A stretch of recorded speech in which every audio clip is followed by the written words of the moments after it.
All right, everybody. Peace and love. We are back. We are back. We are back. Give me a second. Let me share the link and we're going to get started. Let me share this link with everyone so everybody knows we are up. Don't forget to hit the like button, comment, share, subscribe.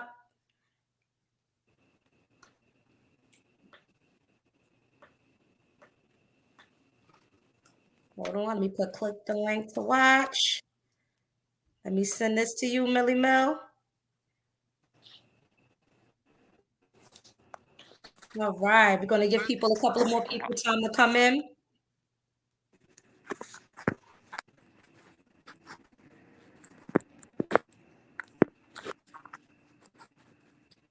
All right. All right. That's the funny thing, you guys. This 2022 year, this is the weird age of Aquarius. Those technology things happening with those 22 vibrations. That happens with the 22 energy. But we're about ready to get started, you guys. So we're getting our energy ready. We are with my beautiful friend Samille, my sister, my homegirl. Samille is a breathwork practitioner. She is also into the herbs and makes some amazing things. You guys are going to find out today how dope she is. She is also a Cancerian just like me.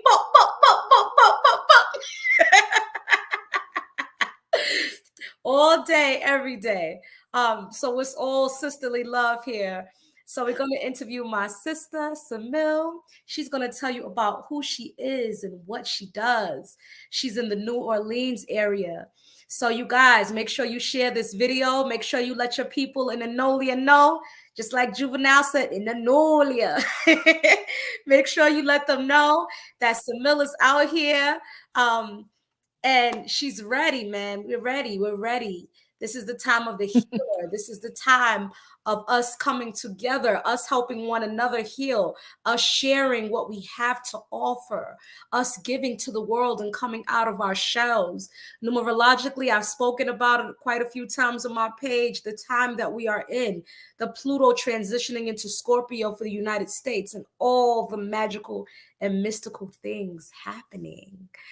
So, my sister, are you ready? Yeah. All right. So first, I already mentioned where you're located in, but what do you specialize in, Samille? Tell the people who you are. What do you specialize in? I'm an artist. That's my main thing, my ultimate thing. My love of loves is theater and art, fine art, street art, homegrown art, grassroots art, just art. Um, and I guess through the world of performing arts, it's led me to the healing arts, right? So anywhere I could be creative and express myself creatively, that's important. And who am I? I mean, I am a Cancer. I'm a New Jerseyan. I'm a Jersey girl through and through. That's right. Brick City. And I live in New Orleans. I like to travel. I like to experience different things. I'm Black. Obviously, sis. So, well, I'm just saying, like, you know. I'm just teasing you. It comes with the territory. And I'm a mom. Yeah. I unschool my daughter. I'm an unschooling mom. And I'm just like a creator. I think I'm a creator. I think I'm sometimes innovative, maybe more than others. I'm a dreamer. I'm a dreamer for sure. And humanitarian for sure. And you're also I a was going to teacher. say, maybe, let me just say real quick that Mm-hmm. I mic'd myself when you were talking, and maybe if you mic yourself when I'm talking, we might not get the echo freeze thing. I'm Oh, just out let's there. try it. Let's see. Okay. Yeah. So me and Ozma, we over here experimenting with technology. I will say that sometimes cancers are late to the party, but once we get to the party starts. So that's it, Ozma. I'm on mic now. I'm a mute now, and then you can ask me things. All right. Well, thank you. Also, my friend Samille forgot to mention that she is also an educator, educating the youth, which is very, very, very important, especially the youth that is the generation after Katrina. So these youths that she can speak more about have been impacted in such a grave way by just circumstances in their communities and different things. And just being a child growing up from that generation is a very interesting experience. So we definitely love and appreciate you educating the youth of New Orleans. It's a very beautiful thing. And let's get into some of the arts and amazing things that you do. So, what do you do with the breath work, and what is breath work for people who don't know? Um, so breath work is a form of meditation. So it's another way to go inward, and it's a healing modality. It can be supportive to whatever you're working on at the time. And the breath work that I practice is a 3-part activated breath. I took training from a Black woman named Shauna Bryant, that is the founder of the Breath Liberation Society. But it was done with many different teachers. Like, nobody was a guru. Everybody had something to offer. And it was a real, like, training in diverse equity and inclusion, and also just about the modality itself. So it's a 3-part activated breath, and it's all through the mouth. And you take a deep breath in through your stomach and expand your stomach. And then take another deep breath in through your heart space, expand your heart, and then out through your mouth. And you get a or a rhythm of, some people might like a, and it's sustained from anywhere, I would say about 15 minutes to 45 minutes. And usually we're lying down, closing our eyes or softening our gaze. There's some meditative music that brings us. So I usually play a playlist. It could also be done with live music. If there's like drumming or a drum circle now, that would be really powerful too. And just knowing that that also brings in an element of vibration and sound, and how much healing there is in sound arts as well. And it helps you go deep into your subconscious. So, like maybe most meditation that we have all been privy to, which is like in through the nose, out through the nose, or in through the nose, out through the mouth, which does relax you. And that breathing is found a lot in yoga. Breath work is rooted in pranayama yoga, but I would like to also think it's really primal, primordial. If you think about women giving birth, there's a lot of going on there. And so, unlike the other meditations I just named, where people usually invite in some type of visualization, and maybe that's what you're trying to get to, or you're trying to see what they're seeing or see what they're describing. And I used to have a lot of hard times trying to meditate like that. And I found that with breath work, with this activated breathing meditation, now I can make more space and more room to meditate in other ways. And I think that's because the brain is really occupied with the pattern of the breathing meditation itself. The brain loves patterns, it loves science. And even though it's a 1, 2, 3, it is something that's constantly happening. And so that part of the brain that is drawn to that and likes that and knows that, because everything in the universe is patterns. Then other parts of the brain can dream while it's awake, can be activated in our subconscious. Many find it to be a psychedelic experience, an outer body experience. And then parts of the body, the soma that carries pain, PTSD, abuse, trauma, joy, and pleasure too, can also activate and release and energize, almost like charging itself, which can bring room for you to pay attention to that. And then whatever comes up for you, you can integrate that later outside of the session. Meaning, maybe you're like, wow, that pain in my neck made me think about that time that, I don't know, that some guy choked you. Or maybe when you fell down and you hurt your neck. And maybe now you realize I might need to attention to that. Maybe I should go see a masseuse. Maybe I should go see a doctor. Or maybe you just deal with the memory of that, something that you have suppressed and held down deeply. Then maybe it's just also something now that you need to like be mindful of and, take care of or try to give love and attention to.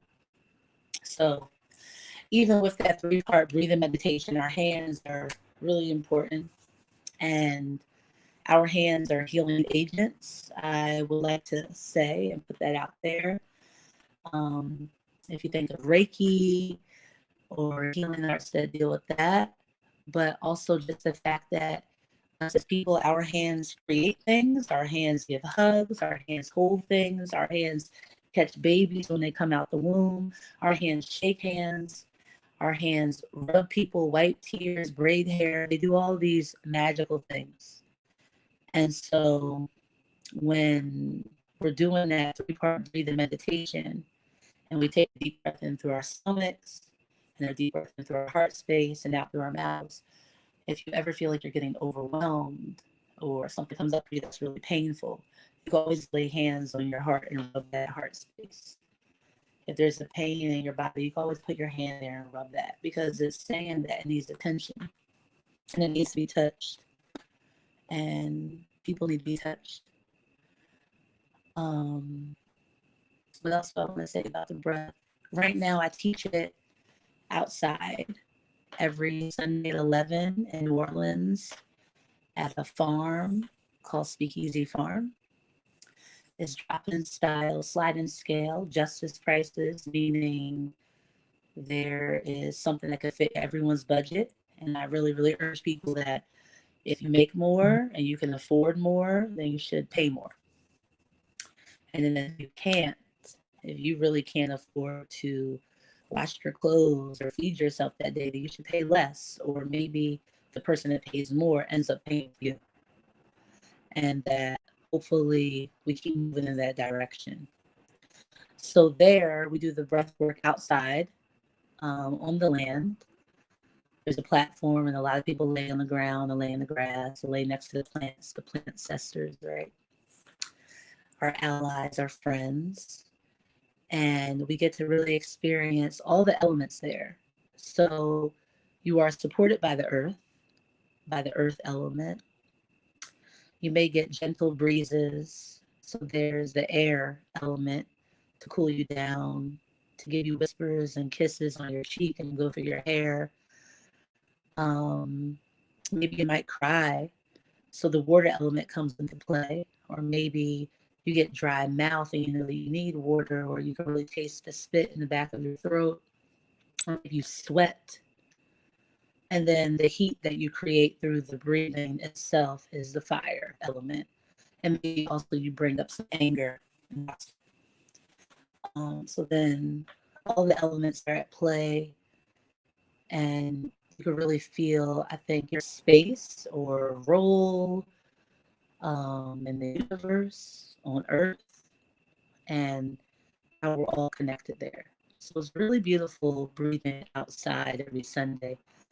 And I do facilitate it, but I often join, and it's really healing for me too.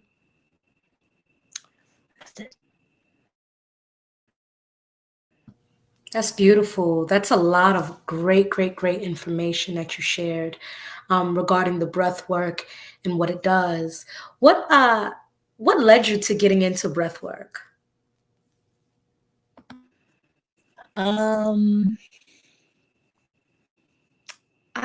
don't know. I mean, I think I kind of found it at the right time during the pandemic, but my father died in 2019 really suddenly. And I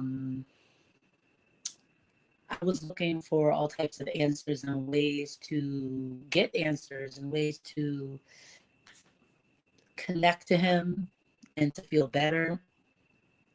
I feel so sad and wallow, and I don't know what, like at that time, that's not what I was forwardly thinking like that.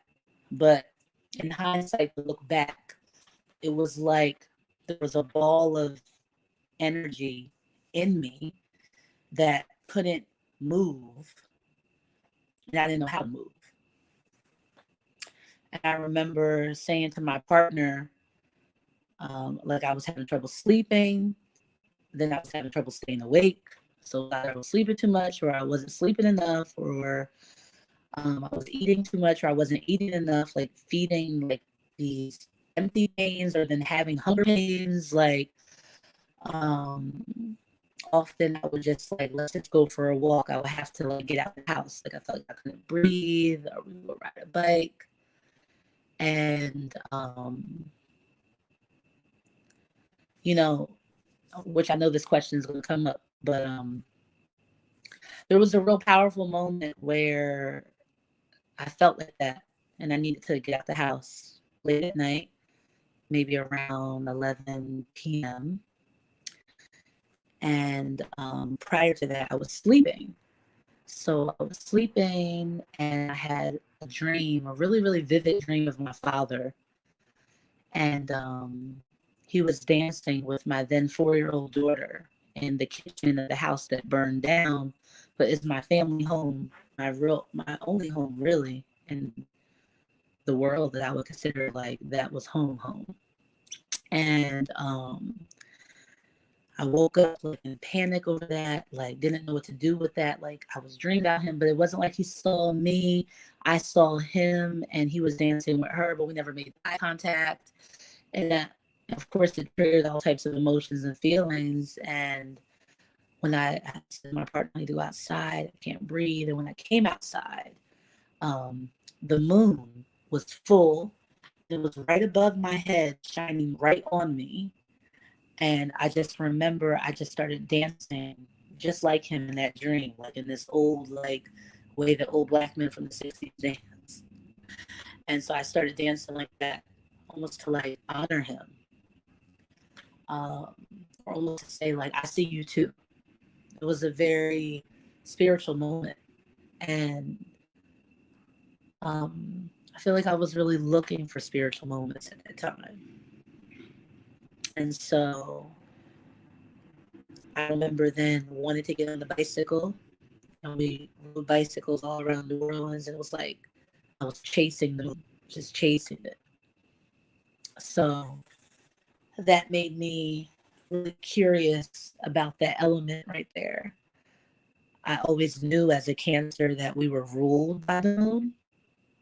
Um, but I don't think I had much of a relationship to it other than just knowing that the moon ruled our emotions, that I was ruled by the moon. That was a moody Cancer. That was it.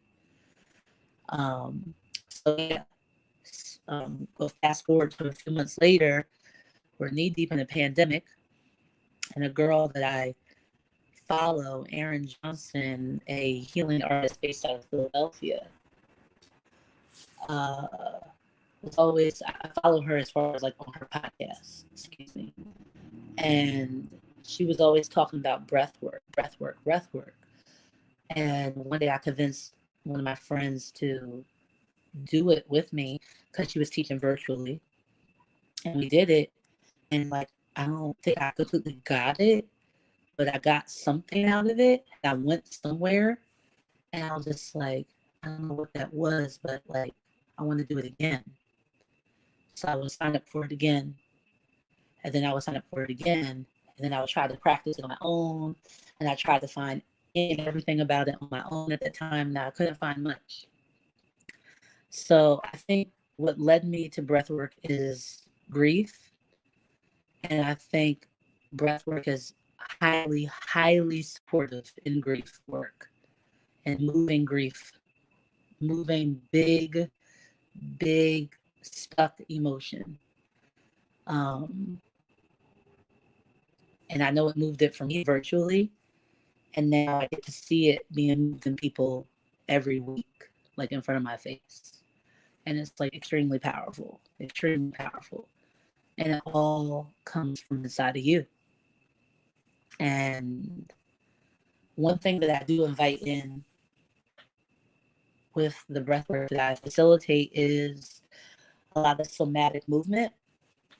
Somatics is something that I think we will all be hearing about and running towards, like in herds in the next few years, which is more of a movement releasing practice of how the body stores pain and trauma and PTSD. I think it could also be utilized with like plant medicine and ceremonial plant medicine and stuff like that. I think all three of them together have great possibilities to like really help heal people, protect them. And when I say heal, it's not like you just do this thing and it's over. It's always a constant thing. But that this is like another tool in your toolbox. Right, right. Really quickly, I just want to shout out the people in the chat room. Thank you so much for your support. Uh, the Light Hour says Sufi breath. And he said beautiful. And he said somatic movement. Are you referring to somatic movement, Samel? Yes, I am. Awesome. Awesome. So I wanted to also ask you, because you already kind of touched on how breath work has helped you, how it's helped you through grief, how it's helped you through traumas. What are some of the other benefits of breath work in general?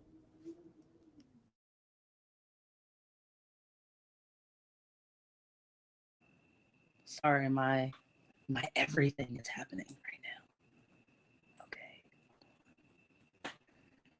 Breath work can be supportive to the digestive system, and it could definitely be supportive to your lungs. So even I found, like from doing breath work a few times a week, like my lung capacity has really increased. I am a person who grew up in a household where two parents smoked cigarettes every day, and I used to smoke weed every day from the time I was 18 to 26. So now in my 30s, I feel like I could feel it all catching up with me. Um, but breathwork has been super supportive with that. So just by consciously and intentionally having a practice where you're like working with your lungs and really feeling your breath. And sometimes I add visualization of like try to feel every chamber of your heart space, every wall and corner of your lung. Like that visualization goes a long way. And people need to visualize more.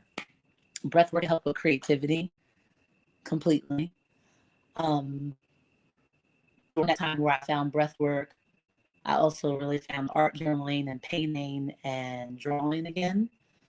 And that has been like just a great supportive practice for me to like just get out, like another way to get things out, right?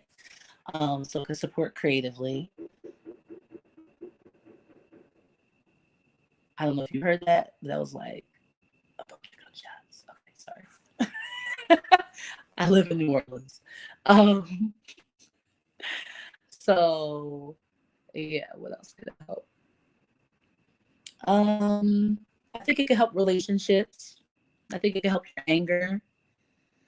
I think it can help you focus more, deal with your anxiety of things. Because during that time of breathing for like 20 to 45 minutes, it's just you and your breath. Whatever comes up for you is for you.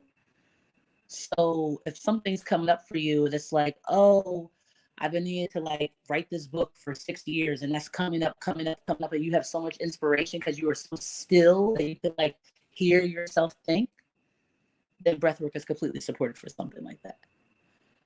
Or it could just be like you get up, like the whole time you're breathing, you're like, I need to clean my room. And then you get up and you're like, let me integrate this and go clean my room now. It could be something as small as that or something so big. And it doesn't always have to be crying, snot nose falling apart, can't breathe, can't like, I don't want to say that it's not like, I feel like we all have a feeling of this is so much, I can't handle this. But I think whatever is given to you on breath work, you can handle it. That's why it came for you. I've also had times personally where I've done breath work and someone or something has popped into my head and I've jumped up out of it, or I stopped breathing and I needed to stop because I wasn't ready. And then that's your subconscious and yourself, your spirit also, you know, holding space, protecting, and setting up boundaries. I think breathwork is great for boundary magic. If you have a problem with setting boundaries. And I think it's great for grounding, just like being present with the right now and being still. And one thing I always say in my breathwork classes, especially when there's new people, is that breathing is the first thing we do when we come into this world, and it's the last thing we do when we leave. And to have an intentional practice with our breath for 15 to 45 minutes, at least once in your life, could be life-changing. And when we think of phrases like the breath of God, the breath of life, just know that your breath, more than likely, and I'm not a guru or anything like that, but more than likely is your spirit itself. Everything else is a meat suit that carries that stuff. Your spirit is what you're getting into. That's what you're going down deep into and pulling out with breath work. So your wants, desires, and dreams. And I think that could be a lot more crystal clear.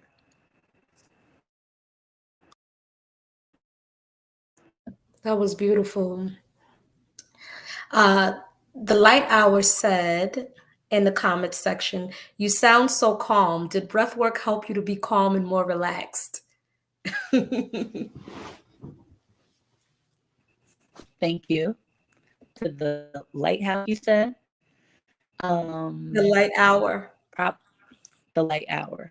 Got you. Thank you, the light hour. That's a beautiful compliment. It's hard for us to see such grace and softness in ourselves, right? So I really appreciate that. I think that number one, I've been like acting and performing since I was very young. So I think I'm used to talking. You know what I mean? But not that I don't be nervous. Like if we were all right in front of each other, I would be so nervous right now. But I think that's one thing. But then other than that, definitely the breath work. And I would probably say the healing power of plants has definitely taken the edge off of many things in my life. And I said earlier that I used to smoke marijuana for years. And as controversial as marijuana can be, it was there for me in that time of my life. And I'll never forget that. I think that we can abuse many things. We can take many things for granted. But that time in my life, I didn't have other outlets. I didn't know many other things. But I knew that herb soothed me, took the edge off, was able to make me like be in the moment, even if it was for 1 hour.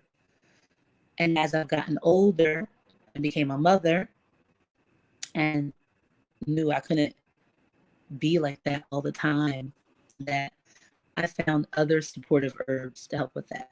So I think plant medicine, yoga, breath work, long walks in nature, baths, writing, journaling, moving my body, and being kind to myself has gotten me a little bit more calm.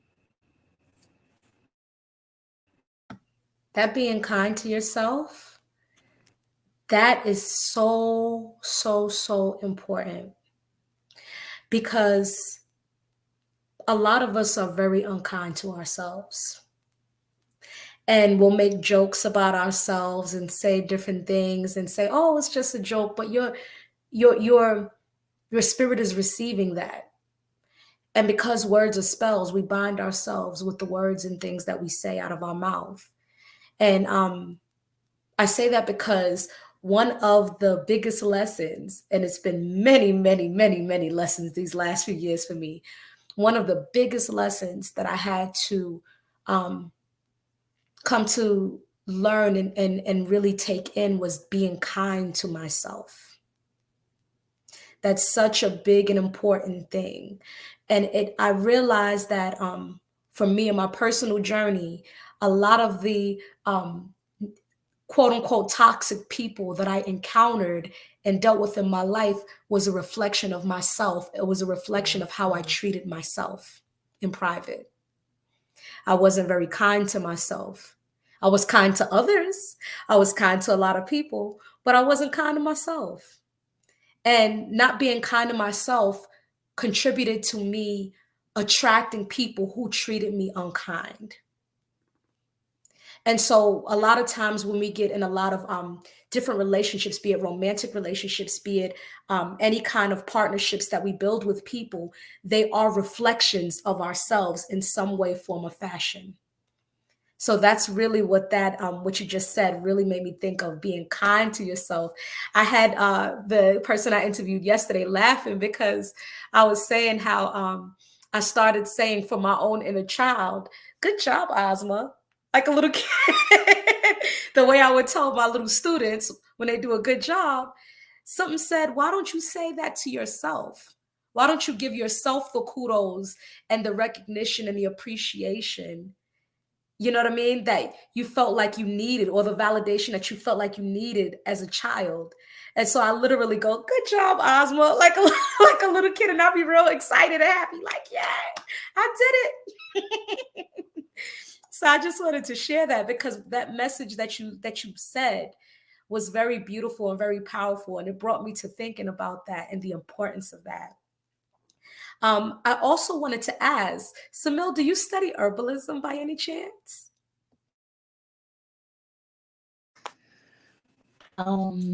Yes, I do study herbalism. Um, I did a brief program. Well, it wasn't brief. It was like 6 months with the People's Medicine School, run by Amanda David, um, Black woman. I think their Instagram handle and like the coverall of their experience is called Root Work Herbals. They are based out of Ithaca, New York, and they, I mean, it's been like it's been a forever giving experience. In another class right now because she gifted it to us, the students. And I take a lot of classes here in New Orleans. Like people will offer a class on something. I sit with plants a lot. I research them myself. Um, I make plant medicine. And I would say every day my practice kind of consists with drinking a cup of tea, like loose leaf herbs. and tinctures. That's my main thing. I actually don't have any tinctures by me right now. That would have been smart, but I was drinking tea while we were talking. I was drinking oat straw and lemon balm, and I don't know what else to say, but herbs are like something that we all need in a greater abundance than just like a chai tea bag. By any chance, are there any herbs that you or foods or anything that you grow? Yes. So me and my partner Desmond, we have a garden in our backyard, and hopefully I would like to speak into existence, have a community garden maybe by the end of the year. Um, and so in my garden, I mainly grow herbs and stuff, but Desmond's definitely into growing food. And he's also the guy that's like treating logs and growing with spores, growing shiitake mushrooms and stuff like that. So he's that guy. And I'm more like, oh, let's pick this like lemon balm from this lady's garden and then plant it in our garden and watch it take over, which that's exactly what happened like last year. So now I have so much lemon balm. I have nettles, tingly nettles. I have chamomile, lavender, mugwort, two different kinds. Plantain, of course. Uh, Parsley.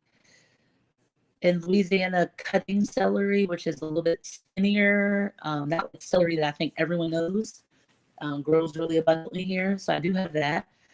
Let me see, oregano, thyme. I'm trying to grow blue vervain. We'll see how it goes. I have calendula growing, marigold flowers, jasmine, and then we did grow turmeric this year, which was really cool because we evacuated because of Hurricane Ida, and then we came back and it was like still really good. We grew hibiscus this year. They call also something they call pigeon peas or field peas. They basically look like black eyed peas, but they're indigenous and native here. And so trying to work with a lot of plants that speak to me and that grow in this climate and that are native here. As far as like food, we grow kale, collard greens, mustard greens, cauliflower, carrots, cilantro, radishes, and I feel like spinaches, salad mixes, like things like that have been successful. Tomatoes will probably grow soon. And that's been a wonderful experience to just like create your own garden, have your own garden. The class that I'm in right now is teaching us so much more about gardening that I didn't even think of. So now I want to have a bigger garden or I want to redo my garden. And that class is with a woman named Deb Soul based out of Vermont, an older white woman, elder. And she talks really keenly about the importance of having representation of all four signs in the garden. So the earth, the wind, the fire, the water. So having like a bird bath, having a fire pit, having wind chimes, having an altar in your garden, how your compost pile should be like in the center and most important. And so compost and creating our own soil has been a big learning curve for me and Desmond. We are still learning about it, but we have been very successful with like composting our scraps of our food in our backyard and utilizing that soil for our garden. I'm so happy about that. We also have a rose bush that was here before we got here, though. And so her class has been really interesting. And she that I've already kind of, I don't like known, heard about, and incorporate, like, for example, indigenous people would always harvest on the full moon because not only was the sun supportive for them to see and harvest their plants, but the moon being full would light up the nighttime that they can harvest into the night. So that was a big time for harvesting. And then, like, the dark moon was a time to rest and not do anything. So this woman, the class that we're taking now, I'm really trying to get in deeper with what she was speaking about like planting flowers when it's like this type of moon or when the breeze is like that. So I'm really trying to incorporate those things and understand everything she's talking about and teach it to myself and implement it and then see if I see results. So that's been super fascinating and I love it. I love it so much. And it has been healing too. Growing your own food has been super healing too. Very regenerative to know exactly where your food came from. And I tell people all the time, even if you could just grow parsley on your counter in your apartment in the Bronx, that's one thing you don't have to buy. You will always have fresh parsley, right? Even if you could grow tomatoes on your fire escape, even if you could grow calendula flowers in your windowsill, all of those things they'll be so supportive to you. And the fact that you planted that seed and you get to watch it every day, like, your energy is all in that. All in that. And singing to your plants is singing to your medicine, praying over them, lighting, uh, burning wands and herbs and fire and smoke and singing a beautiful song over them, cleansing them of their energy and maybe bugs and stuff like that. Like, these are all ancient indigenous practices of our people that we need to keep alive and keep incorporating. And just know that when you go to Walmart and you buy your produce, those people were not singing or praying over that food that they planted. Promise. You know that that's beautiful because one of the secrets to my cooking is I actually talk to the food. I thank the food. And I try to do it every single time. I thank it for being the sacrifice for my nourishment. Literally, the plants, the vegetables, the fruits, the herbs. I thank it for being the sacrifice for my healing and my nourishment, and I ask it to give me minerals and vitamins.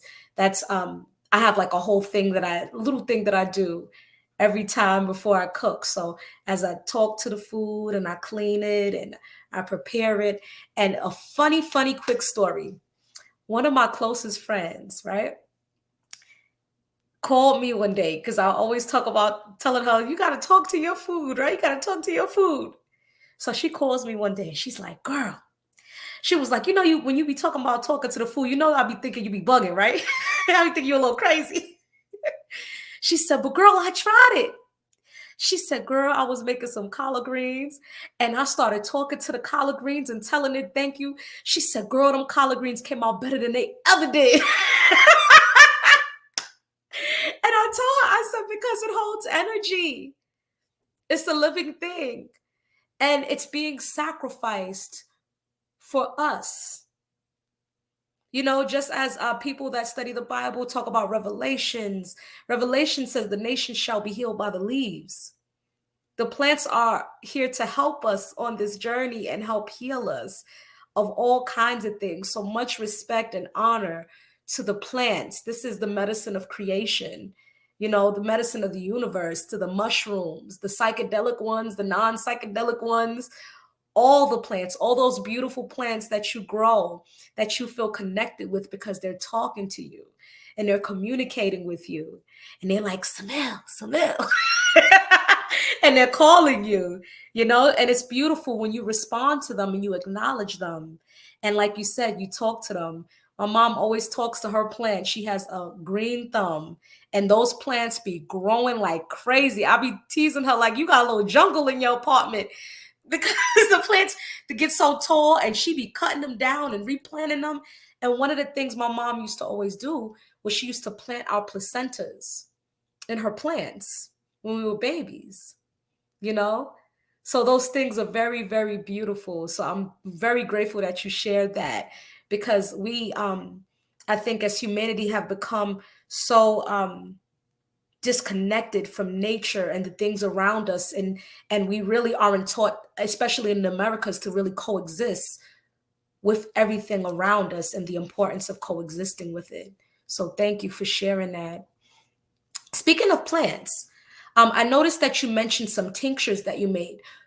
What kind of tinctures do you make? And if there's any plants that you would recommend people harvest or forage around us or keep in their home, if you could name just a few plants, could you share that with us?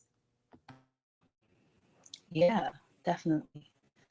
I wish I would like just set some up around me so I could be like this. But um, well, first let me say, me and my partner, we call each other Plantain Futures. That's like our Instagram handle, and one day there'll be like a website by the same name or something like that. And that's our YouTube page, Plantain Futures. And it was because plantain was one of the first plants that we were both able to identify quickly in the wild. So plantain, not to be confused with plantain the banana, it is a leaf. It's a weed that you probably stepped on earlier today and that you'll step on again and again and again. But it grows abundantly, definitely in the Northeast where I'm from or where you're from, Ozma. And plantain, the indigenous people called it the white man's footprint. It was something brought over by the colonizers on the soles of their shoes. And the indigenous people knew the land so well, so well, that they knew that that plant never grew there before. So that's how it got the name of the white man's footprint. But the magic of this plant is that it could be picked on the ground, chewed up into like a spit poultice, put directly on your skin if you got bit by a snake, a spider, a bee sting, and help pull the poison out. Takes care of rashes and itches and things like that. If you dry it and you like hang it upside down the window and you dry it, do you hear me? I can hear you now. You went out for a couple of seconds. We were up to if you dry it. Say it again. I said I could hear you now. You went out for a couple of seconds. I We were can't up hear to you. what you were saying. Can you hear me now? Can you hear me? Just put your thumbs up if you can hear me. I can hear you. You can? Okay. Right when you said about hanging So, upside down, that's where we were. okay. So if you dry it, you can hang it upside down and then like, I don't know, do that for a few weeks and use it as a tea. You can drink it every day. It's a diuretic. It can really help clear out your system. I found it very, very supportive of moving deep energy and lower my stomach. Um, there's a book called Farming While Black, written by Leah Penniman from Soul Fire Farm in upstate New York, which is a farm that we should all be familiar with as Black and Brown people. And in that book, they quoted Marcus Garvey, no, George Washington Carver, excuse me. Why did I say Marcus Garvey? George Washington Carver, who basically said that Black people should eat plantain all the time. We should ingest it in any way possible and even wear it as an amulet around your neck for protection to ward off evil spirits. And I find it to be really great to put the dried plantain leaves in and make a tea and pour it in your bath for your bath water if you're experiencing anything like candida overgrowth, yeast infections, any type of infection in the vaginal area for women. So even using it as a douche mechanism if you've ever been sexually abused down there, to get that person out of your system, maybe even after multiple sexual partners, and people say that you should maybe yoni steam in between for that as well. But plantain is a plant that I think that is totally accessible for everyone to get to know. It likes to be grown on the side of roads and compact soil, and you probably see it all the time. So get to know that one, and for free 99, you could go pick it and get to know it, right? Then something else that's really accessible that also is free 99 for us in the Northeast and all over North America really is mugwort. So there's different kinds here. The one that grows pretty regularly is Louisiana mugwort, but up there will be Artemisia vulgaris. It is the Artesian plant, and if you know anything about the goddess Artemisia, there's like this mysterious nature to that goddess. There's a mysterious nature to this plant. And mugwort is really supportive for astral projection, for dreaming, for lucid dreaming, that you could smoke it. It smells just like incense when you find it in the wild. You could touch it. It's silver on the underside. You can rub it in your hands. Your hands will smell like incense. You could bundle it and burn it, which is what I do mainly with it. People sleep with it underneath their pillow for dreaming, or burn it right before they go to sleep. Some people feel like they cannot sleep with it in their room at all because their dreams are too active, that they're constantly waking up, or their dreams are just so vivid they can't get a good night's sleep. So it's really used for medicine in the dream world if you need answers to something. But I always say that in a city of dreamers like New York City, it grows everywhere in the cracks of sidewalks and all over, our parks, and not enough people in a city that has big dreams like New York is using mugwort. They should be. And another plant, calendula, is really supportive to women's health, to your skin. Another great, it's a flower. It's edible. The flower tops are edible and everything like that. So you can just put them in your bath. You could dry them out and then have a bath with it. You could dry it out and drink it as tea. You could put the flower tops in your salad. You can make an oil with it, like cover it up, put olive oil, 100% organic olive oil over top of it. Let it sit for about 6 to 8 weeks, maybe longer, maybe shorter. And when the consistency of the olive oil tastes, it smells different, you'll know. And then you could drain it and heat it up with some beeswax or shea butter and make it into like a salve and rub it on your body. And it's really good also for vulva health. So for your vagina to rub down there if you ever have any type of irritation or diaper rash, or maybe on your C-section scar. Use it for a lot of support in the women's area, pelvis and stuff like that. So I think that's really important. Trying to think what else. I think just using rosemary could be very supportive. And I say that because no, you're not probably going to find it in the wild, but you can find it in different people's gardens. But you could definitely buy it in grocery stores, right? So rosemary has been used for a long time as like a boundary magic herb. So you can bundle it and burn it. You could drink it as a tea. It could be really cleansing for the mouth and the stomach. And also it's really great if you drink it as a tea to activate your brain. So if you have trouble thinking or focusing, maybe people that have adult ADHD, I would say rosemary tea would be helpful if you drink it every day. And sometimes if I'm having a bad day at work, or I'm having a little rift with someone, I just take a sprig of rosemary, put it right in my top pocket, right over my heart. Make sure you wear a shirt that has like those top pockets, and I put it right there, and I go off into the world. And with all of these plants, that especially if you're going to take them as a tea or tincture, just know that when we're saying that plants are plant ancestors or allies or friends. Just like you and me, Ozma, we're friends, or we're cultivating our friendship all the time by calling each other and checking in and trying to schedule and make time. You also have to make time for those plants. So it's not like you're just going to, like, not saying that you can't use this plant once and get an immediate like reaction that you're looking for, but definitely using them over time is where they're going to be most supportive to you, because that means you're calling on them over and over again like a good friend. I think I'll stop there with the plants. I think they're all good. And as far as tinctures, I do make some and I sell them sometime, always in small batches. I'm not like no big conglomerate over here, but right now I have some pot leaf tea. So that's like marijuana that I basically made into like a tincture. It was actually gifted to me.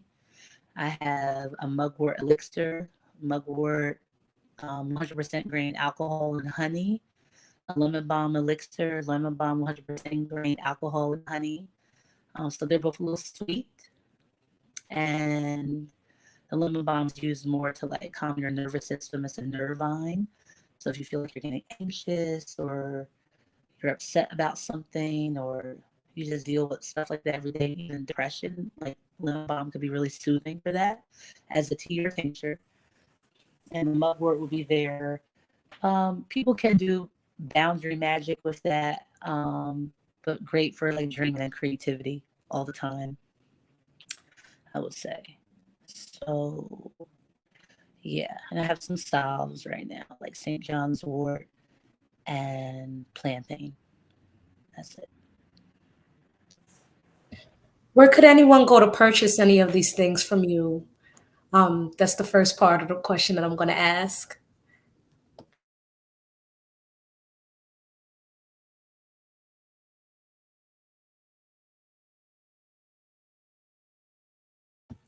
You're on mute, Millie.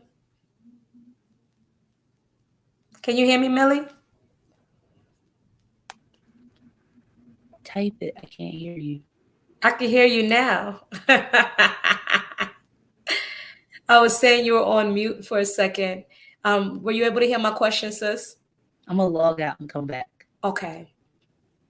So I'm gonna talk to the people for a second. Um, Meanwhile, Millie's logging out and coming back. I thank you all for joining us. We just have a few more things that I want to ask. Feel free to ask any questions in the chat if you would like to as well. She's giving tons of powerful information, you guys, about many different plants. And one of the most beautiful things that I appreciate is that she's speaking about plants that we can find in the Northeast and that we can find in North America, which is very important.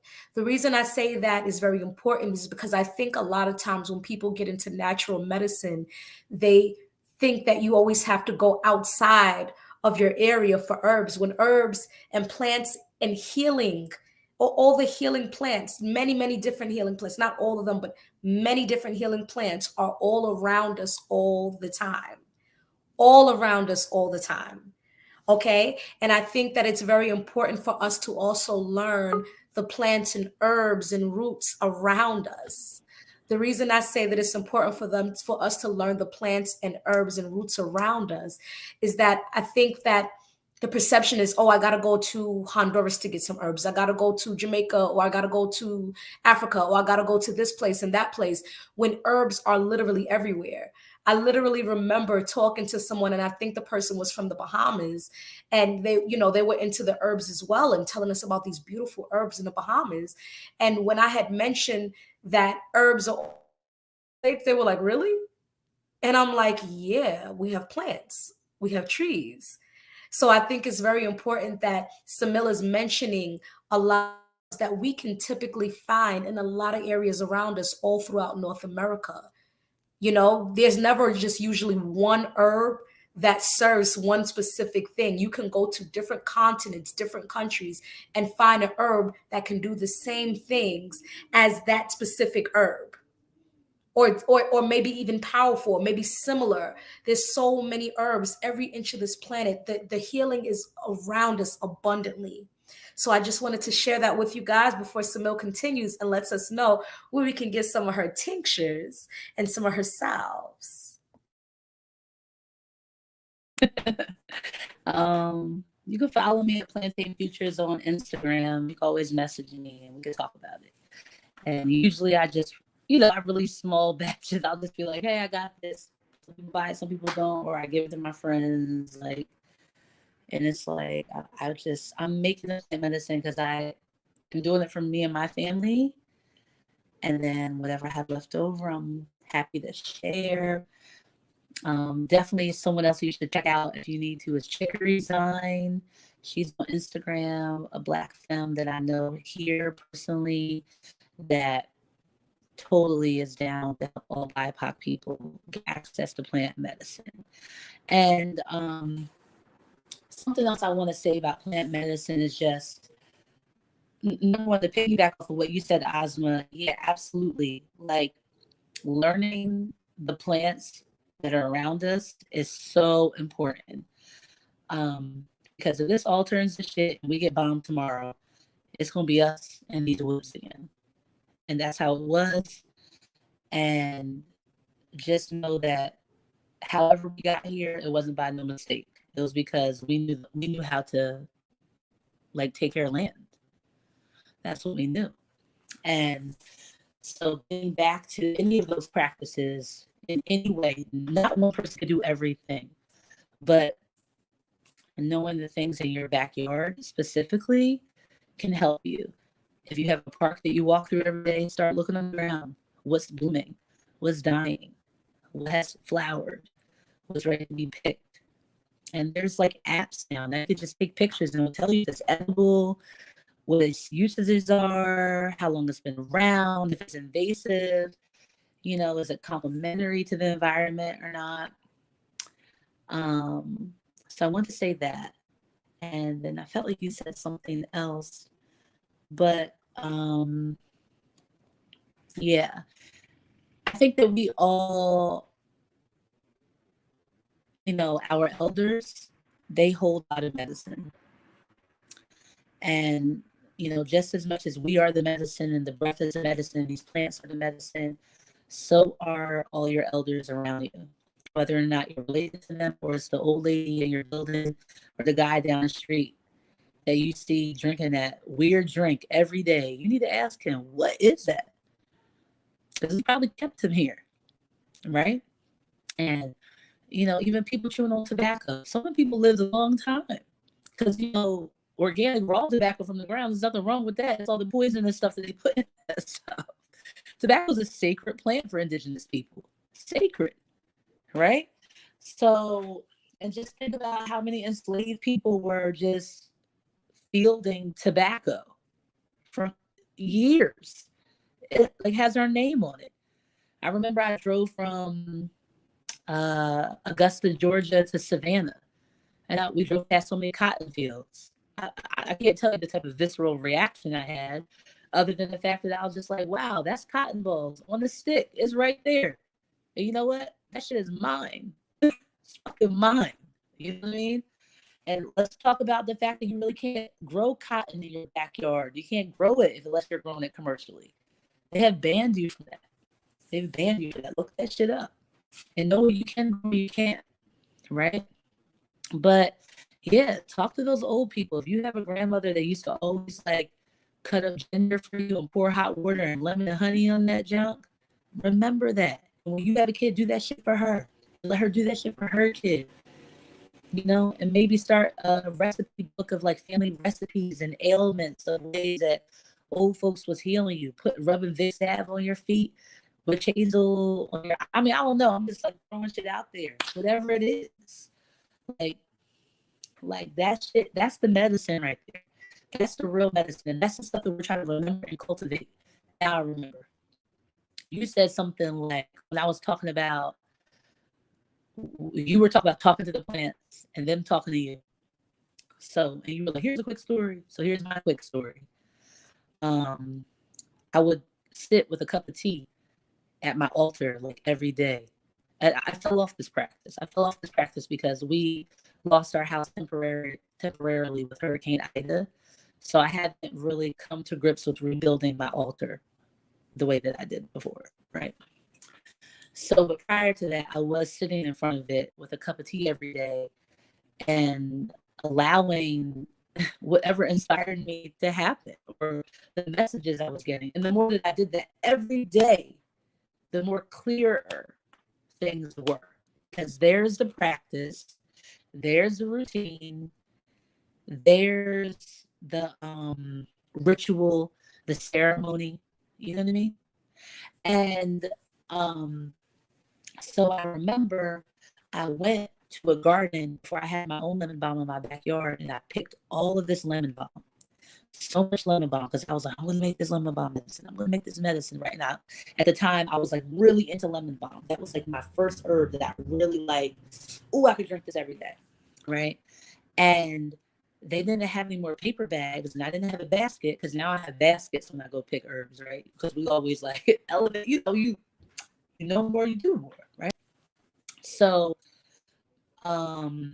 basically they didn't have paper bags, they had plastic bags. So I had all of these, so much lemon balm in a plastic bag, and it was sitting in my kitchen for like a couple days. And I remember I sat in my altar that day and I thought about it, but I didn't go undo it because I wasn't ready to process the herbs. And I took a nap. And honey, when I was sleeping about lemon balm wrapped up in a plastic bag, and me keep opening it.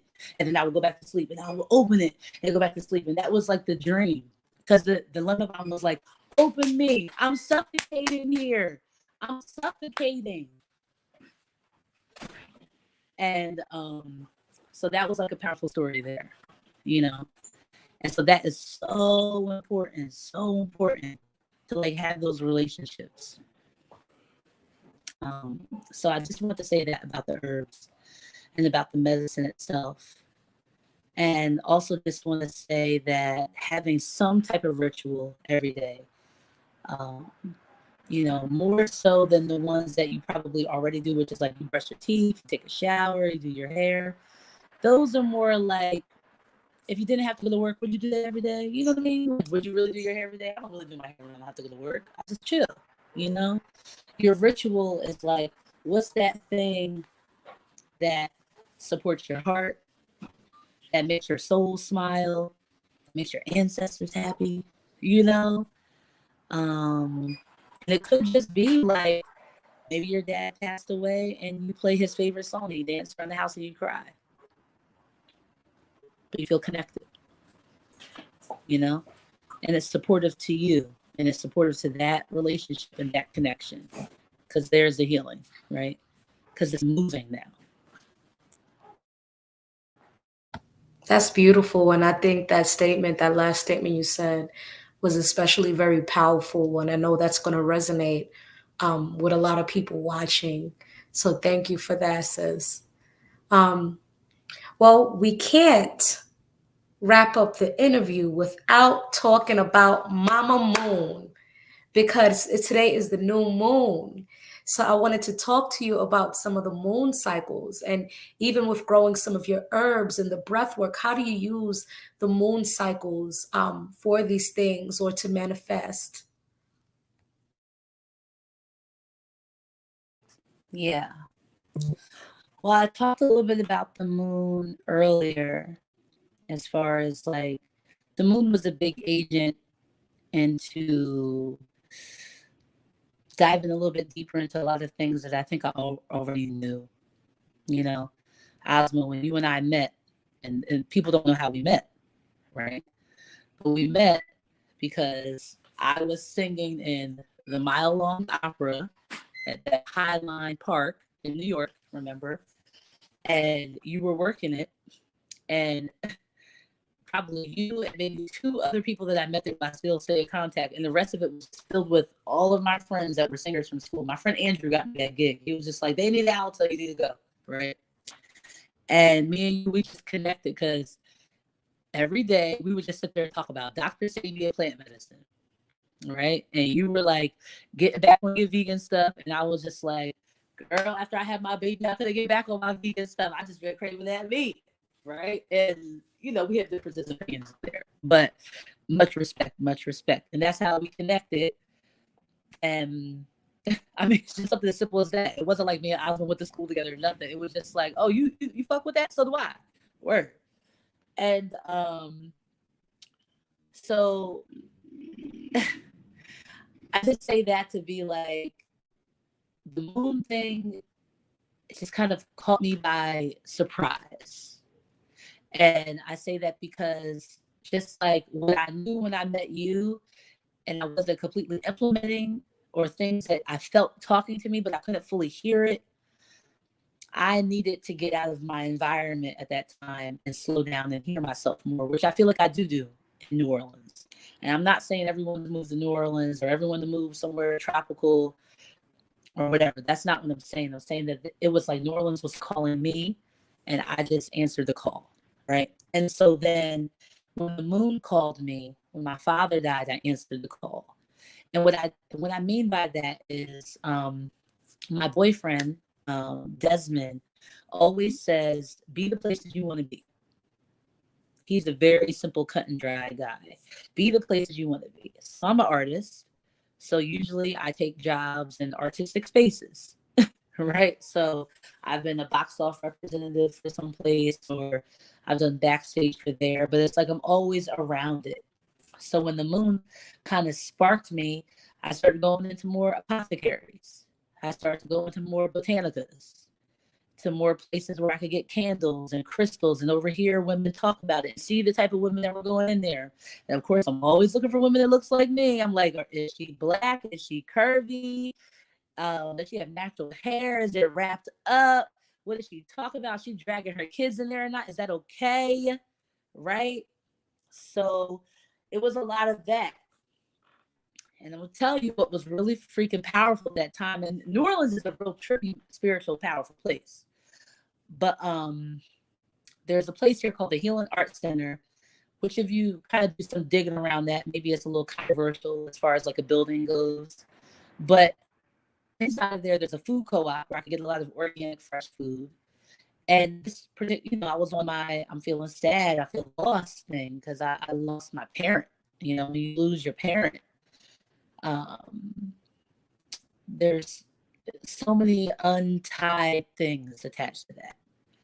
And I remember after I came out of the market inside the building, I said, oh, let me go to this botanica over here. And these witchy ladies, they have all these statues of different orishas and statues of Marie Laveau that people leave offerings to, which isn't a thing, but I was drawn to that, right?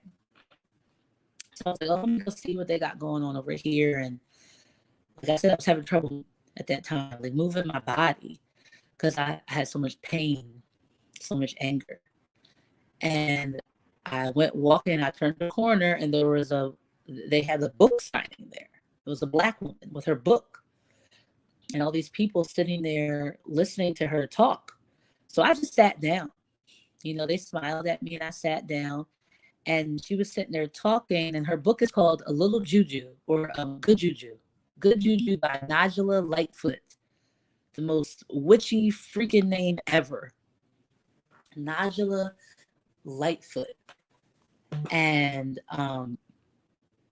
so I was sitting there listening to her, and by the end, when people were asking their questions and stuff, my hand went up and I was just like, so you're a witch? You know? And she and she was like, she said, I said you asked her that. sure did. And she was just like, yeah. And I was like, you know, but you're Black. Like, you're not like, you know, crying in the church pews on Sunday. Like, that's all I knew. That's all I knew. Like, you know, good old Jesus loving. And she was like, well, I was raised like that. But I was always like talking to trees and talking to bushes and talking to fairies and the sun and, you know, playing with stones and stuff. And so it just seemed right to me. And I was like, oh, okay, cool. And like at this time, I was doing a lot of remembering of how I used to just sit in the grass and sit there and talk to stones and trees and sing to birds and trees. And sometimes I would even cry. I was like really like emotional, like I would cry because I knew these trees were going to die and see them fall apart. I used to get so weird when I was a kid, right? Like, well, I thought it was weird. And there is an element that kids can hear things that we can't, right? I think we all know that. So, I just kept asking her questions because it was like, like, well, how I didn't understand how this made sense. I didn't understand how I got here, how I met this woman out of nowhere, and she signed a book. I bought a book and she signed it, and I read it in like a week or two, front to back. And the book is called Good Juju, like I said, and it's really a book about small practices that you can do that can like influence your life. It's not like let's induct you or indoctrinate you into anything. It's not like you read this book and you become a Wiccan. It's not like you read this book and you become a voodoo practitioner. It's nothing like that. It's like, here's my little charm bag, all the things that I feel like mean something to me. Like she has something about like a travel bag, which is like a tiny little bag, probably like the size of this candle. And she would fill it up with things like buttons or trinkets or old earrings of her mother's or something she found on the ground that meant something to her. And then she would like, burn some smoke around it, say some powerful words. And then she would always carry that when she would travel, like as a lucky charm. And then I just felt like, I was like, wow, this feels so innate somehow. It felt like, wow, I felt like I was doing weird stuff like that when I was a kid. And I keep saying the word weird because I thought it was weird stuff, not things that I would do as adult stuff. Now I work until I bleed and I pay bills, and like, that's what you do when you're an adult, and you cry about it, and you have a drinking problem, and then you buy a house and you lose it, you gamble, like all these other messed up things. Those things are fucking weird. That shit I just said. And this was like a simple practice because the magic came from her. And I was just like amazed by that.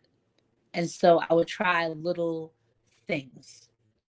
And then from finding her, it made me find this thing and this thing and this thing.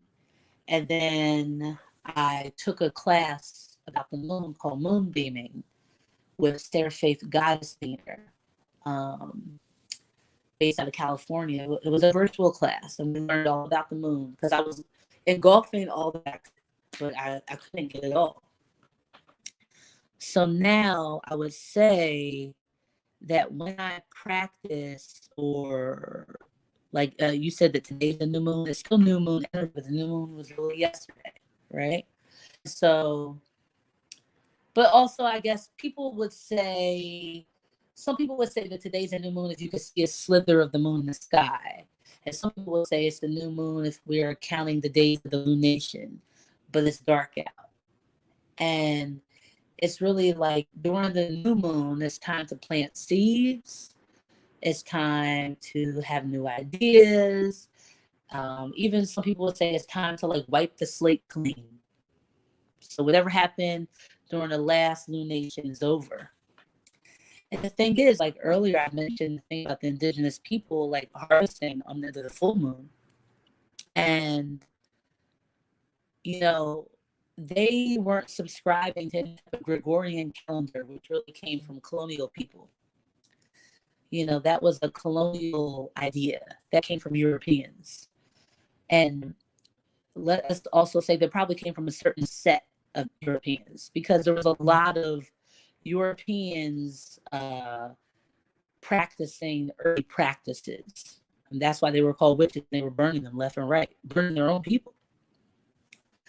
But that's because they were scared of these people that knew the land and knew plants and knew how to worship things that were there before these empires they built, right? And so people have been following the moon cycles as a calendar for years, centuries before we adopted the calendar that we use today. So it was just the spring equinox on March 20th. In many cultures around the world, that was their new year. That was a happy new year. And for a lot of people here on January 1st, maybe they don't feel like it's a new year. And I'm going to tell you, all my life growing up in the Northeast, as cold as it is, what the hell new shit am I about to start? It was cold yesterday. It's fucking cold today. What happens around the equinox? It gets fucking warmer. The flowers come out and bloom. We thaw out. We thaw out. The earth thaws out. You thaw out. All that stuff you were harboring during the darkest time of the year. And so there were really intentional practices happening seasonally, and that the moon helps us remind us of that. And like it brings us back to that. It's also a great reminder that things start again. New moon, full moon, wanes, it's dark, it happens again.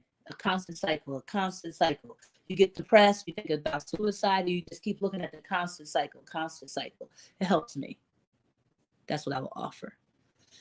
And so, yeah, right now they have wiped the slate clean from the dark moon, which is a great time to rest. People did not harvest then. They didn't get out of bed. They spent time resting. And now everyone's talking about, oh, rest. Rest is a big thing. It's always been big. The only thing is that we adopted somebody else's practices. We assimilated, we were forced, you know? And so now's the time to plant your new seeds, your new desires. Maybe there's something that you want that you could cultivate all the way up to the new moon. And it doesn't mean you just say one prayer and you light one candle and then it's just going to happen. Not happen. I'm not saying that. That's what magic is, and that's what, luck is. But really what it is if you want this, then every day you put in the work to get that thing. Do everything. Not just wake up and show up and pray, but everything it takes. So if you need to do yoga every day so you could focus, if you need to work out every day, if you need to cut out coffee every day because it gives you the jitters, you can't go to sleep at night so you can't wake up and do the thing that you want to really do. It's about sacrificing. It's about putting a plan in action. And it's about seeing how fruitful that plan is by the new moon, by the full moon, excuse me. Right? And then around the full moon, if there's something in that time period that wasn't serving you, cut it out, release it after the full moon when the moon is waning. So the new moon, the moon is waxing, getting stronger. So your intention is building, right? And then after that, hopefully there's like a pivotal moment when the moon is full and it's shining on you. It's like radiating down. You can feel it. And it wanes, for you to maybe let go of something. You'll be like, oh, I can feel that. I can feel that. I'm going to give up smoking now until the moon is new again. And you do it. You see if it's a rewarding thing. And the thing of sacrifice, which I think is a big topic, is also something that has been seen through indigenous communities and civilizations since the beginning of time. Sacrificial sacrifice to the gods, to the land, to whatever. So I think there's a lot of power there. And it's also a big challenge for yourself to sacrifice things that you love, want, and or addicted to. So trying those things out with the moon is powerful too.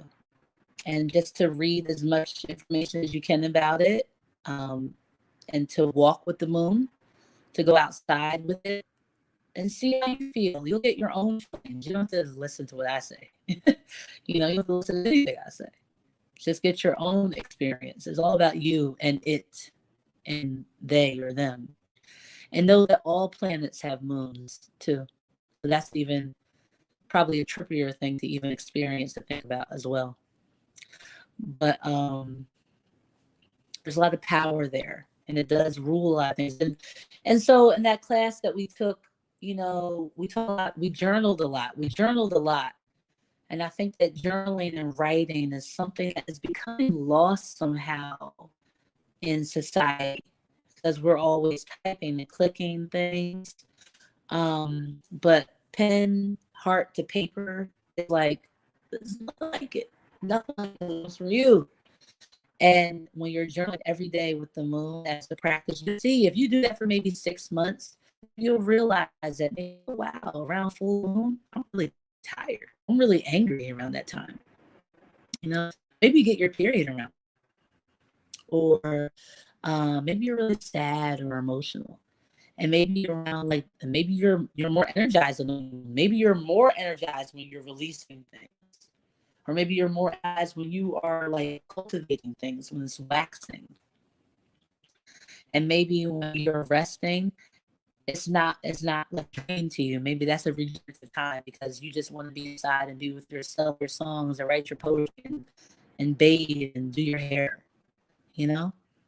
But that practice of journaling with it can give you something to look back on and reflect. And that's your own diary, your own Bible. And then you get into a thing of like witches calling things being a grimoire. So there's your own grimoire and how you almost like quote unquote medicate yourself with moon, with herbs. The herbal concoction you always drink during the full moon. Maybe there's something you don't drink during the full moon.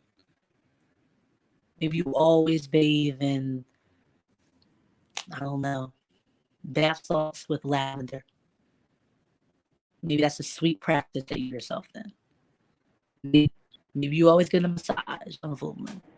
Maybe because that's when your neck pain always comes back. You're the medicine. You.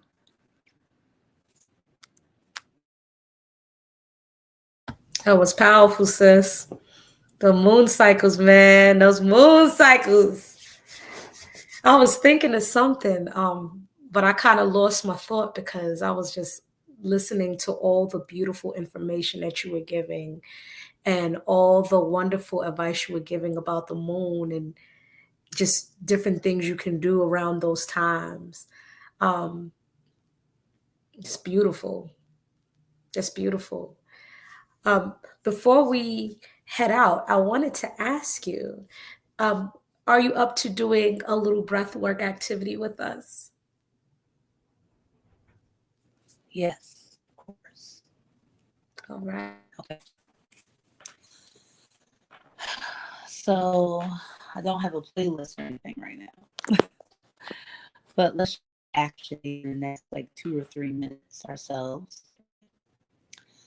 So we're gonna first just breathe normally, mentally, in through the nose and out through the mouth. Washing away our day, maybe doing some gentle rocking, and some circles, shoulder rolls, neck rolls, all while we're breathing.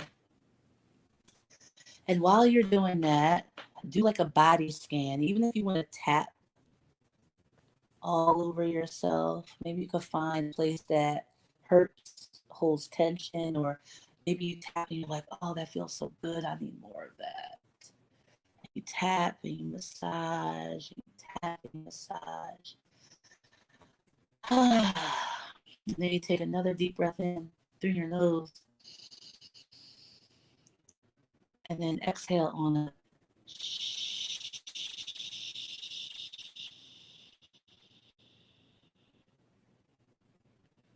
and one more time, a deep breath in through your nose. And exhale on a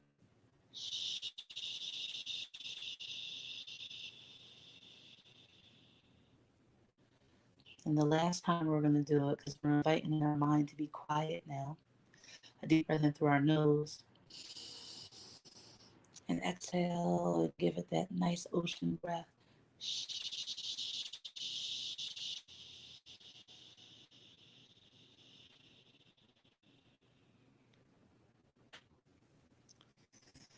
And here we are. We're going to put one hand over the heart, one hand on our bellies. We're going to take a deep breath in through our mouths now and expand our stomachs. A deep breath in through our heart space, expand our heart space, and out through our mouths.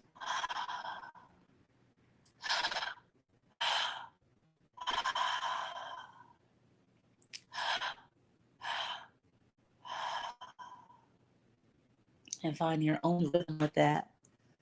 It doesn't have to be fast, but it does have to be consistent.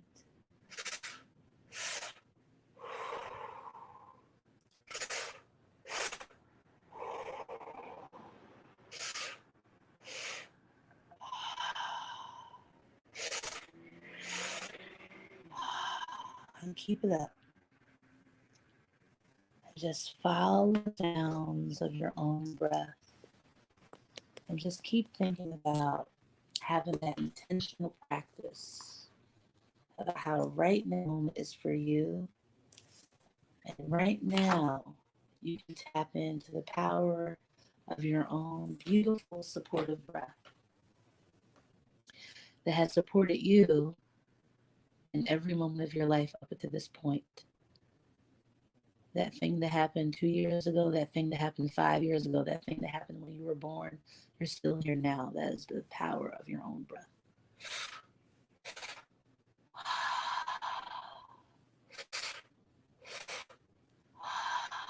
And as you expand, really expand your belly, really expand your heart space and empty out your well.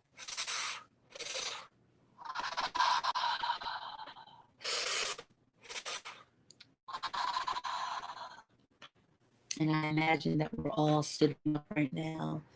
And if you want to sway or circle as we to add some somatic movement, I invite it now. And maybe you want to reach your hands all the way up while you do it. And bring them down to just expand the space in your lungs. And feel the heat that your breath is creating in your body and the back of your mouth, the saliva, the spit that's there, right? And even the air that you let out, how that could be supportive and reminiscent of a breeze, a gentle breeze, and you're bringing in that air sign. And if you can really, really feel your feet planted on the ground, or really, really feel the chair underneath your bum or underneath your hands, let that be the supportive earth at this moment. However or wherever you are, is it a hardwood floor? Is it stone? Is it cement? Is it a rug? Is it wool? Is it supportive? Can it be supportive in this time we are still breathing?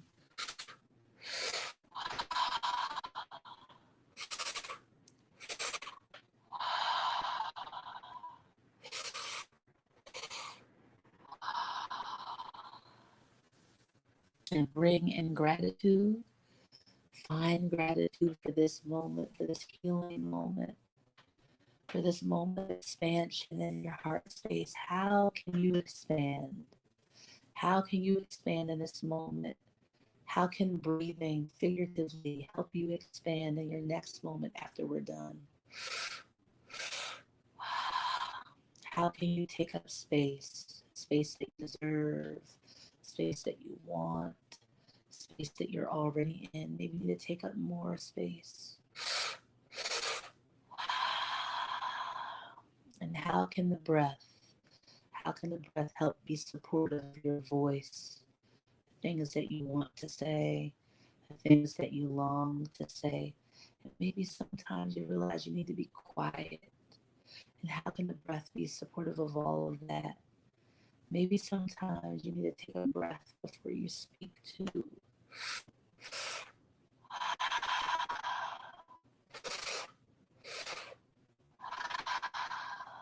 And now, with the next few breaths, just going to slow down our breathing pattern. And let it out in a nice verbal exhale. And maybe there's some tension in our neck. We circle it as we're slowing down our pattern. Maybe now we wiggle, our fingertips and open our hands, open and close, open and close. Now we invite tapping from the very base of us all the way to the top of our heads.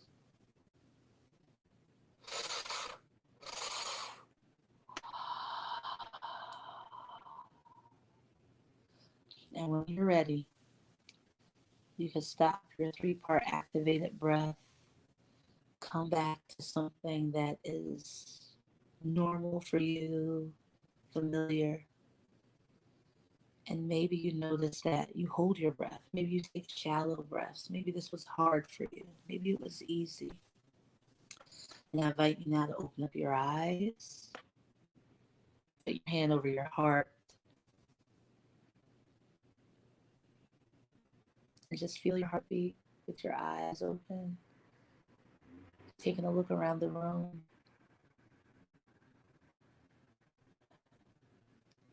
You're coming back to yourself and rubbing our heart space. Letting our hearts know that we're there for it. That we are here. All in one. That we haven't forgotten each other.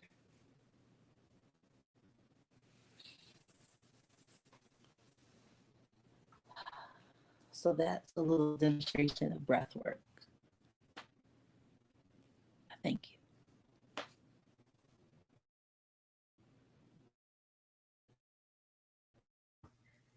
Thank you so much for that exercise. Thank you so much for that. Do you guys feel the healing effects of that? And that was only a few minutes. That was only a few minutes. Let me see. I'm going to add something on the screen really quickly.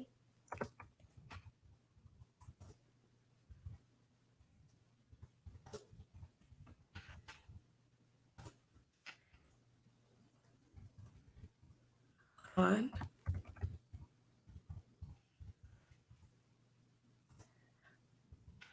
Do you do virtual sessions, Samille? Yes. I'm going to do a virtual class next Friday, April 8th. It's going to be, at 8:30 p.m.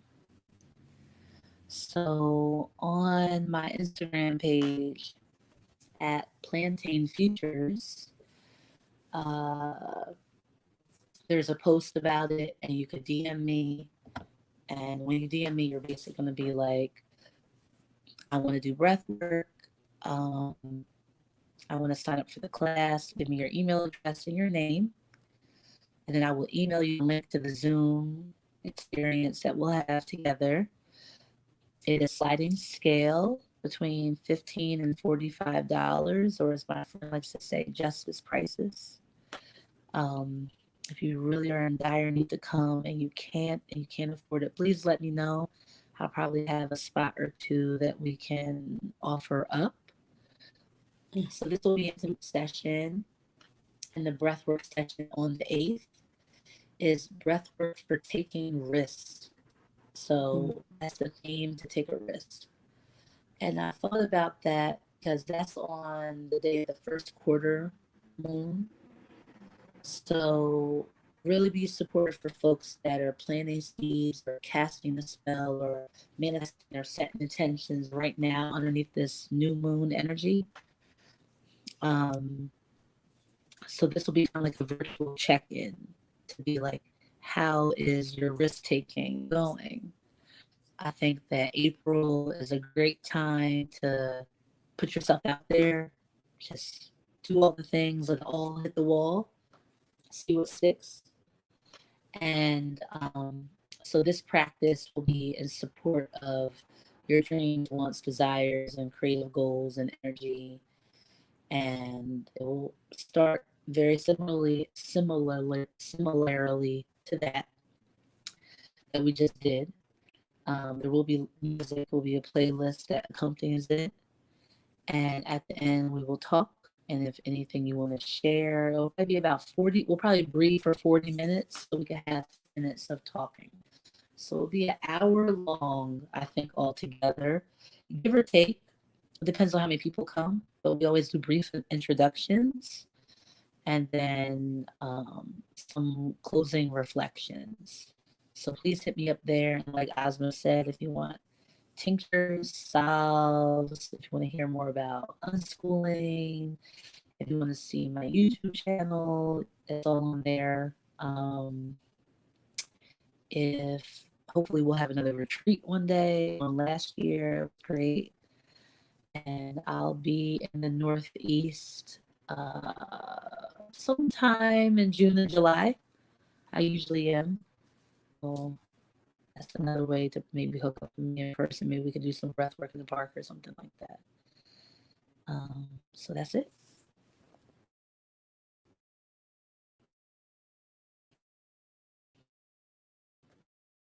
And last but certainly not least, what is your YouTube channel, Samille? It's Plantain Futures also. So just like the Instagram page, Plantain Futures on YouTube. I will probably make a new video soon. I've taken some footage, I just have to edit it. And I'm trying to get back on board with that. But please show as much love and support as possible. Something else coming up, I'm definitely going to release a zine, like a little miniature magazine. It will be about fat girls and plants. So kind of like a supportive thing. A supportive thing for us. And right. It's going to be a labor of love, and it's really beautiful. And I'm working on that. That's something that's going to come from my own soul. And I'm trying to think anything else. That's about it that I could think of right now. But hopefully one day soon I'll have an online store. It's a dream of mine, and deferred all the time. It's not forgotten. Well, thank you so much for your time, Samille. Thank you for your wisdom, for your knowledge, for your energy. Thank you so much. Everyone, please be sure to like the video, to follow Samille on her YouTube page as well. Subscribe. Follow her on Instagram as well. Her Instagram and her YouTube page is the same name, Plantain Futures. Don't forget to comment, like, subscribe, share this video. So much knowledge. We thank you, sis, for all that you do. Thank you for stepping into this healing work, because it's on your path and it is heavily needed right now. And you are needed. You are so important. We need you in this world. And thank you for that. We love you, sis. We love you too, Asma. Everybody. Bye. And thank you for everyone watching, you guys. We're closing out. Thank you for your time, your energy, your peace, your positivity, your love. We have to spread this love vibration. Love is such a powerful vibration. You hear people talk about love and light, but love is not always light. Love is not always light. Love is everything. Love is balance. Love is light and darkness. And, thank you for embracing us all and embracing just who we are and being here in support. It's so important, and it's so much needed, and it's very much appreciated. So thank you, guys. You all have a wonderful night. I also have a video coming up too. In a couple of days, I'm trying my hand doing something a little different. I'm doing all signs, little short mini readings for all the astrological signs, but I'm doing it more numerologically. So stay tuned for that video. Don't forget to comment, like, share, and subscribe. I'll let you know when the next show is up, the next interview, or whether I'm just doing the solo dolo thing. But thank you again, and positivity to all. Love to you all. And I don't even know what to say. I'm just so overwhelmed with the love and the support and the appreciation. And I thank you all. You guys have a beautiful, beautiful night. Peace.